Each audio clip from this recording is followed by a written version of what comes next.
Doranda serum Tori flyover का उद्घाटन हो गया है और मुख्यमंत्री हेमंत सोरेन ने इसका विधिवत धार्मिक तरीके से पूजा पाठ करके इसका उद्घाटन कर दिया है। और आप देख रहे होंगे कि जो सीरम टोरी रैंप विवाद था, उस विवाद के बाद इस फ्लाईओवर का उद्घाटन किया गया और आम जनता के लिए, यानी कि 5 जून से ये आम जनता के लिए, झारखंड के लोगों के लिए, रांची के लोगों के लिए इस पुल को खोल दिया गया है। इस पुल को हम कह सकते हैं कि हेमंत सोरेन के एक तरीके से ड्रीम प्रोजेक्ट में है। ये फ्लाईओवर जो सीरम टोली चौक से राजेंद्र चौक होते हुए मेकॉन गोलचक्कर तक ये फ्लाईओवर जा रही है और 4 लेन में इस फ्लाईओवर का निर्माण किया गया। एलिवेटेड ये पथ है, आरओबी भी है और करीब 2.34 किलोमीटर ये जो फ्लाईओवर है वो 355.76 करोड़ में इसका निर्माण हुआ है। और जो इसका फ्लाईओवर का जो रैंप गिर रहा है, डोरंडा सीरम टोली फ्लाईओवर का रैंप गिर रहा है, उस रैंप को लेकर बहुत ज़्यादा विवाद हुआ, बहुत ज़्यादा सुर्खियाँ में है। पिछले कई महीनों से लेकर इसको लेकर विवाद चल रहा था और ये एक तरीके से ये बातें लग रही थी कि जो ये फ्लाईओवर है उसका जो निर्माण है या फ्लाईओवर का मामला अधर में अटक जाएगा और लंबे समय तक इस फ्लाईओवर का इंतज़ार करना पड़ेगा। लेकिन मुख्यमंत्री हेमंत सोरेन ने इस फ्लाईओवर का उद्घाटन कर दिया है। 5 जून को ये आम जनता का, झारखंड के लोगों के लिए इस फ्लाईओवर को खोल दिया गया। और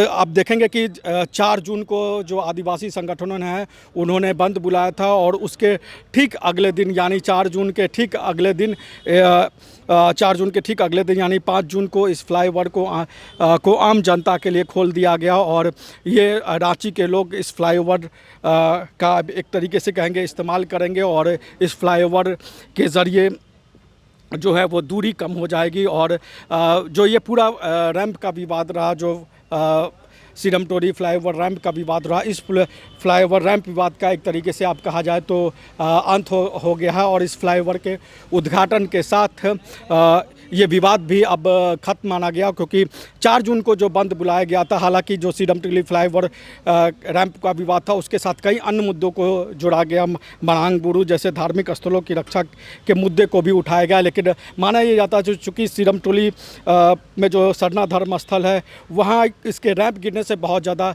उसका फ़र्क जो आम आदमी है उस पर ऐसा लगा कि उसका बहुत ज़्यादा फ़र्क नहीं पड़ा। इसलिए जो झारखंड बंद बुलाया गया था आदिवासी संगठनों के द्वारा, उसका बहुत ज़्यादा प्रभाव देखने को नहीं मिला। हालांकि रांची में हिडू में कुछ पुलिस के साथ जो है वो प्रदर्शनकारियों की झड़प हुई, लेकिन उसके बावजूद भी कोई बहुत ज़्यादा उसका हम देखेंगे कि बहुत ज़्यादा उसका नुकसान कर सकते हैं या बहुत ज़्यादा प्रभाव देखने को नहीं मिला। इसलिए इसके अगले ही दिन, यानी कि झारखंड बंद बुलाने के अगले ही दिन जो है फ्लाईओवर को आम जनता के लिए, रांची के लोगों के लिए, झारखंड के लोगों के लिए खोल दिया गया। और फ्लाईओवर के रंग रूप की बात करें तो जो है वो लाइटिंग इसकी रात में देखने में बहुत ज़्यादा आकर्षक लगेगा। और हमने देखा कि हेमंत सोरेन ने मुख्यमंत्री की शपथ लेते हुए, यानी कि हेमंत सोरेन जब मुख्यमंत्री बने उसके बाद से एक बहुप्रतीक्षित कांटा टोली फ्लाईओवर था, उसका भी निर्माण कार्य हुआ और उसका भी उद्घाटन,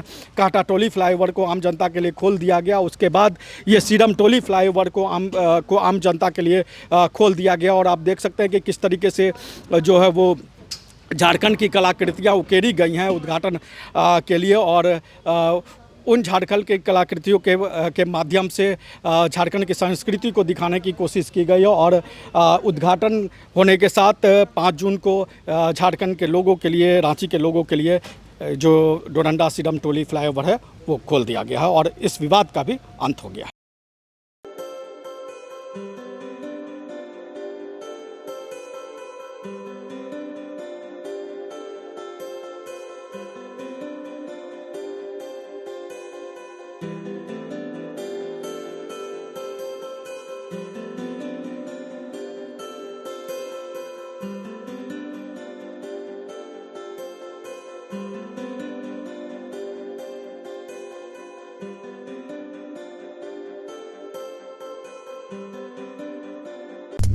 you